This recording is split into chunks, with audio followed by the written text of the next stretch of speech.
Hey, what's going on, family? Listen, we've had a lot of amazing guests on the show, and perhaps you may have never, ever listened to those episodes. So we wanted to present a new segment called SONW Classic, where we go back, we revisit those iconic conversations, and give those full episodes back to you. Sit back and enjoy this week's SONW Classic. Then we are here right now with Maya Elious. And if you do not know who she is the one that is the brand strategist helping women package and sell their expertise. You've been featured in so many articles from Inc., Forbes, Huffington Post, and Black Enterprise. And ladies and gentlemen, let's welcome Maya to the show. Thank you. What's up? What's up? I'm excited for this one. So like we go way back, guys. Prior to getting to where we are today, almost about a decade ago, we were throwing some crazy parties, and I hired Maya as the photographer. Do you remember that? I remember that, which is just so hilarious that's kind of how we started. Yeah, it was so crazy about it. It is so funny because you took such good photos even back then, guys, that party kept going on for 7 years. Yes. So Shawn was one of my clients. He used to pay me. So when I had money in my pocket, Shawn was definitely contributing to my bills. I appreciate it. Oh, always. So for those people that are listening right now, trying to find out about you, I noticed it didn't happen overnight. So can you kind of take me back to the beginning, you as a child growing up? As a child, though, okay. Let's see here. I kind of lived everywhere. I was born in Alabama. Moved to Atlanta, lived in Philly, Pittsburgh, Charlotte, because my parents moved around a lot. So I am first generation American. My parents are from Liberia, West Africa. So I've always been in a really strict household. I think that's where my discipline comes from, because my parents came to this country in their early 20s, which now that I'm 28, it's crazy to think about, because I can't even imagine myself at 23 doing anything as drastic as getting married and moving to a different country, because I'm still trying to figure out life as an adult. So yeah, it's crazy to think about. But yeah, that's a little bit of my family history and why I feel like I'm really disciplined, because of my father and my parents in general. And then I've always been really fascinated in technology. My dad's always been into technology. So when computers were starting to get more new and internet was coming out, I used to play on the internet all the time.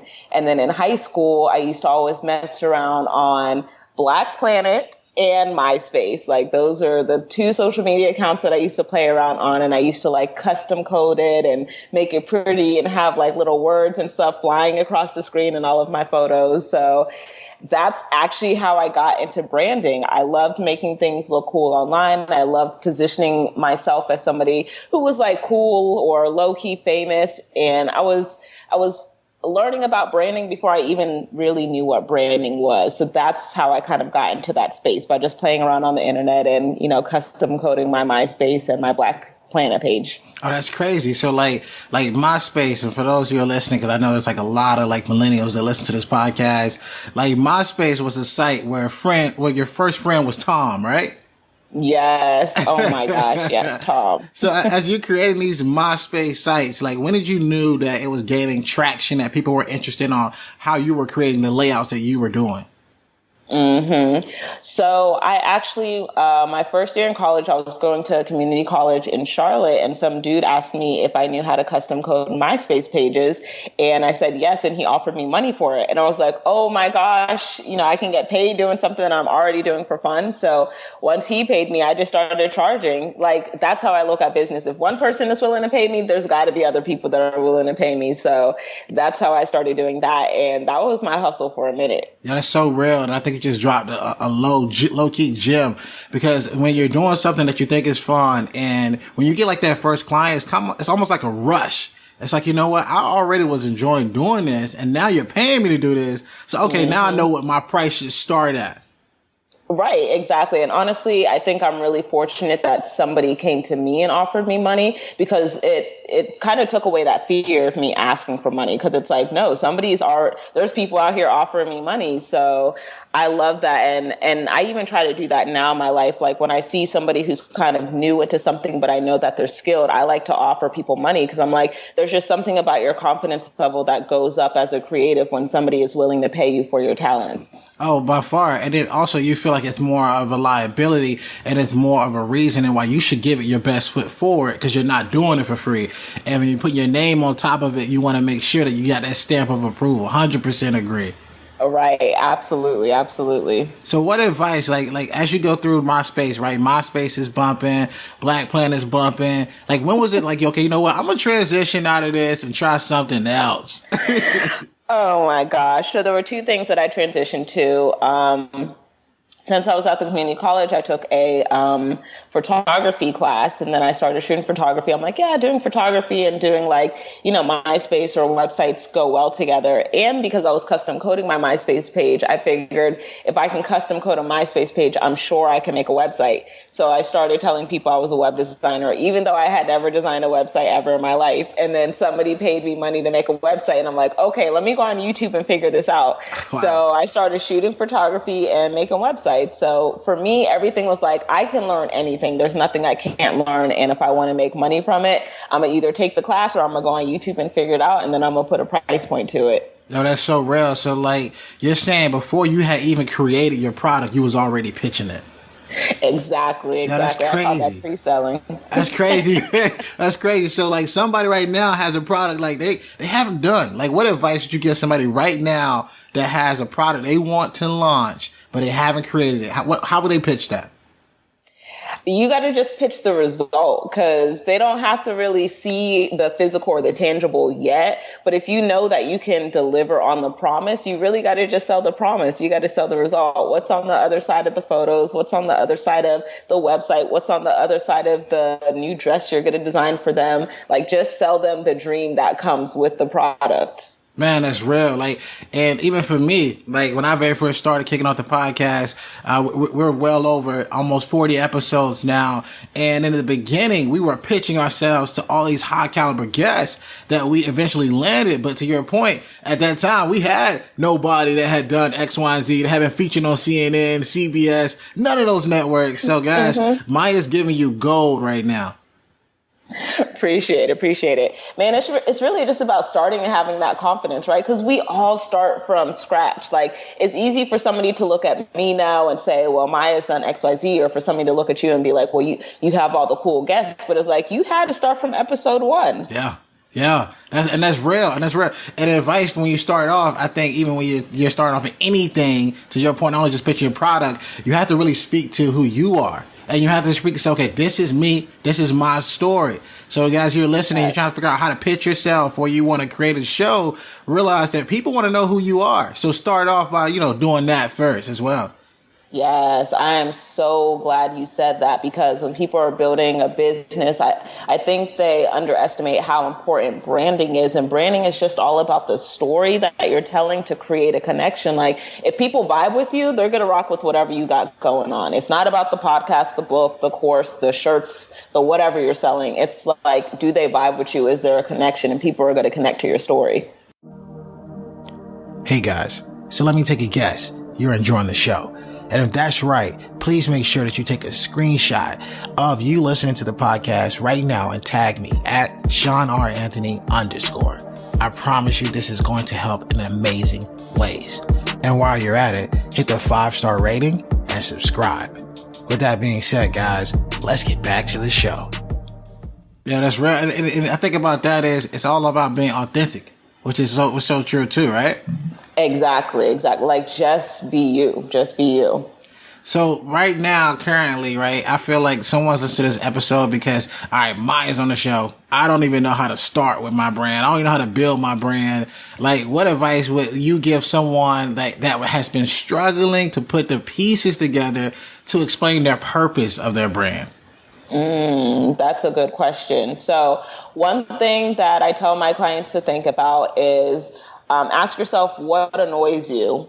And for me, like, that's so important because on the other side of what annoys you, you get to create the solution for that. Like, if people dressing terribly annoys you, you can probably create like a lifestyle clothing brand, right? and make sure that people look good. If bad weave annoys you, you could start selling quality hair. If people being unhealthy and overweight annoys you, you can be you can go onto the fitness industry or the weight loss industry. Like, think about what really annoys you, what makes you feel violated, what really bothers you in this world, and how you want to create the solution for it. And then think about your personal connection to that specific thing. Like, why does poor health bother you? Like, did somebody in your family pass away from it? Why does bad weave bother you? Do you feel like women should look better? Why does, dressing poorly bother you? Do you feel like people would have more opportunities if they showed up better in the world? So figure out what bothers you, what your story is around that, and how you're going to create a solution for it. Man, I've never heard that, but I think that is like flames. What you basically just did for everybody is, if you was ever trying to figure out how to tell your story, Maya just told you how to tell it. That's crazy, because so many people are like annoyed by a lot of different things, right? Right. And that's fine, because when I used to teach people how to blog, I'm like, really good blog posts are just sophisticated rants of all the things that bother you, right? Like, talk about what makes you mad and then give people the solution to it. That's all it is. That's just good content right there. That's gold. That's gold, without a doubt. So, like, for you, like, when you look at people working with Maya and people say, okay, I need her help, like, what do you say, like, your client base, who typically is like your customer that seeks you out?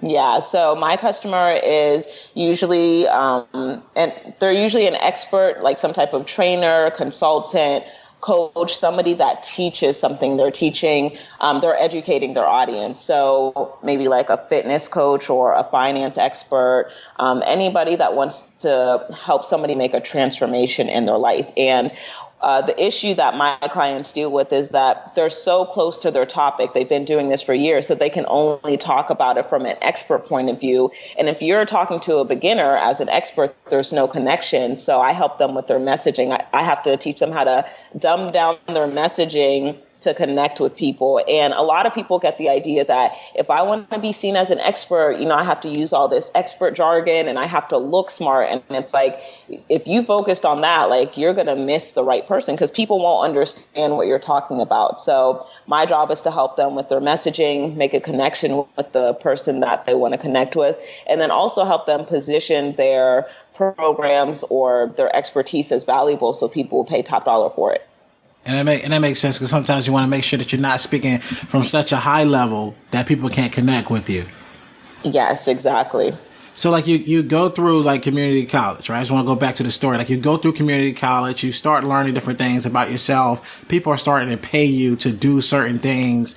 Like, as far as an educational standpoint, what was your next move? Like, as far as, like, school? Man, I really was just in school because, like I said, my parents are African. So that was just the expectation, go to school, graduate, get a good government job, which is crazy because our government keeps shutting down. So I'm glad I didn't go that route. Yeah. But I was just really in school to appease my parents. And then it was at one point where I was like, I really just cannot do this anymore. Like, I stayed longer than I really wanted to. And I remember I had a client who he had like an exhibit at a conference in Vegas, and I designed all of his exhibit work, and he invited me and my boyfriend at the time to go out to Vegas to just like see my work in person. So I was going to end up missing a couple classes, and I reached out to some of my instructors, and I was like, I'm going out of town for business. Can I take like some tests early or take it when I get back? And I remember this one instructor was like, no, you'll just have to fail the test and hope that like your highest test grade makes up for, the one that you get a 0 on. And I was like, this is crazy. I'm paying y'all and y'all can't give me any flexibility on my grades. Like, of course I take my education seriously, but it doesn't have to be so strict that like I have to fail something because I have something that's just as equally as important to me going on in my life. So I was like, I'm done with this. I never went back to college after that. And because at that point, you're like, dude, I'm paying people that are not helping me become successful, and they're not helping me. Right, exactly. I was like, and I'm paying for a place I don't even want to be at. Like, I'm going in debt for a place that I don't even want to be at. So I was like, I'm done with this. So when you walked away from school, like, and you were on your own, and you're like, I'm not going back that route, from an emotional standpoint, like, what were some of the feelings you were, were having?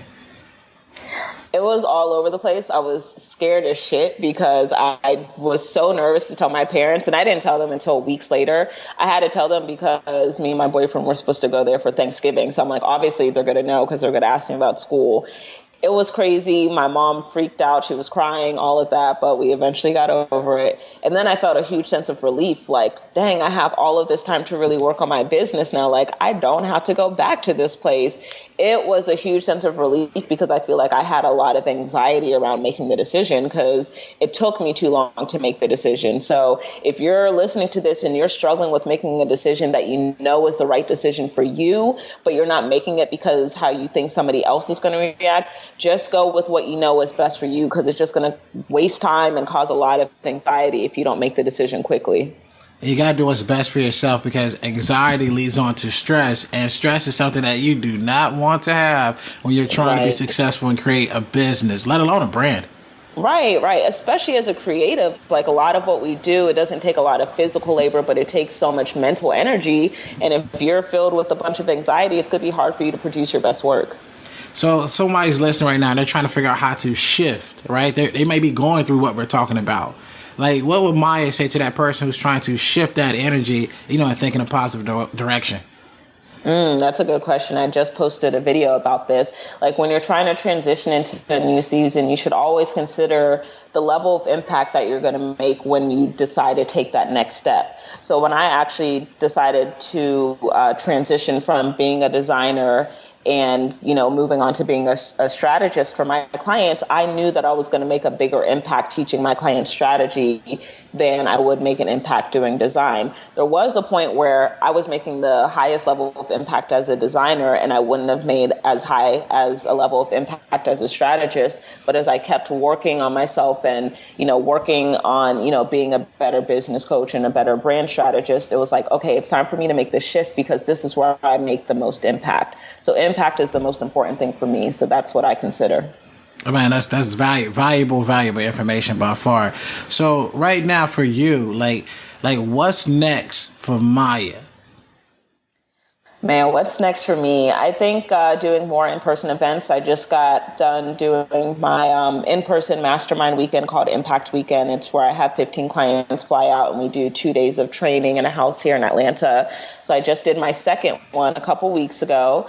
Planning on the next one in June, and then also doing a 6-week program where I help experts launch their high-end service or online course or program. So I'm really excited to help people do that because I love for women to make money. I love for their voices to be heard, and I feel really excited that I get to help them do that.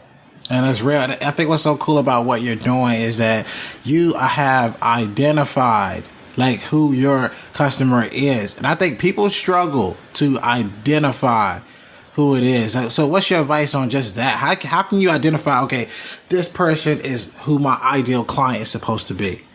That's a great question because my team and I are so specific about who we work with. And it's interesting because a lot of the people that reach out to us that want to work with me, we have to turn down because we're like, you're not the best fit for us. And I think it just takes a lot of tweaking and paying attention and a lot of self-awareness of, where am I making the biggest impact, right? Like, I know who I can get results. And so to keep my level of integrity, to keep my reputation up, to keep the testimonials coming in, I only work with a certain person where I know I can get the absolute best results. But it takes years of refining and just being honest about who you enjoy working with. And I think pay attention to the clients that you hate working with and pay attention to the clients that you love working with. And when it comes to like narrowing down your niche, it's so important to repel as many people as you do attract. It's okay to push people away, and that's what you want to do. And that's right. Like, so like, even if you're like, I'm glad you said that because sometimes people, they want to just say whatever to appeal the masses.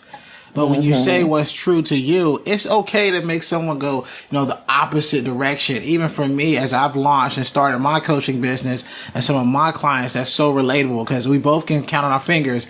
Who was bad? Like, who was like, I cannot believe I just like decided to help this person. Because everybody might not have the same drive. They might not have the same hunger, the same passion, and they may not be ready to get the results that they claim they had wanted. Right, exactly. I definitely want people who are hungry and they are serious, not somebody that's just like, I kind of sort of want to start a business. No, like I want it to be somebody like, I've been doing this for years. I'm ready to make money from it. Where do we start?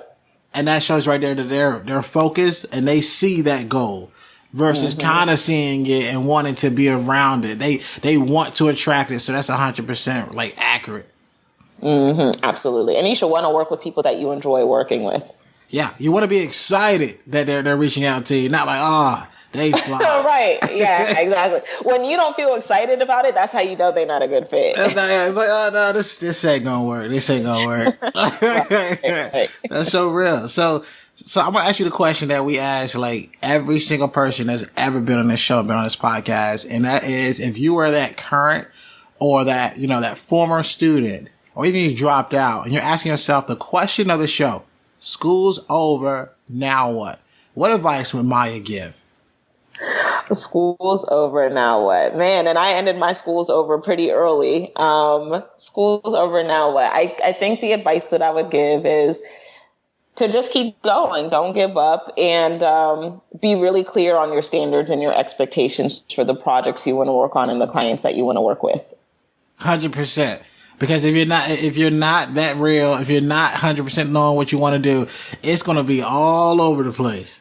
It is going to be all over the place, and we won't have it all the way figured out early on, but just go with what you know. Just try to be as clear and confident as possible. 100. So Maya, somebody right now wants to know more about you. Where can they find you? Just give us all your info, all your social networks so they can stay in touch. Yes. So I'm everywhere at Maya Elious. I'm always on Instagram connecting with you guys, responding to my comments, responding to the DM. So at Maya Elious, MayaElious. And I'm looking forward to connecting with you there. Great. You've been a pleasure to have. And I want to tell you, keep on doing what you're doing. You're making a crazy impact. I know a lot of people repost your content, share your content. So keep it up. We will keep our eyes on you and we wish you the best. And for those of you listening, always remember, dream it, believe it, go out and get it.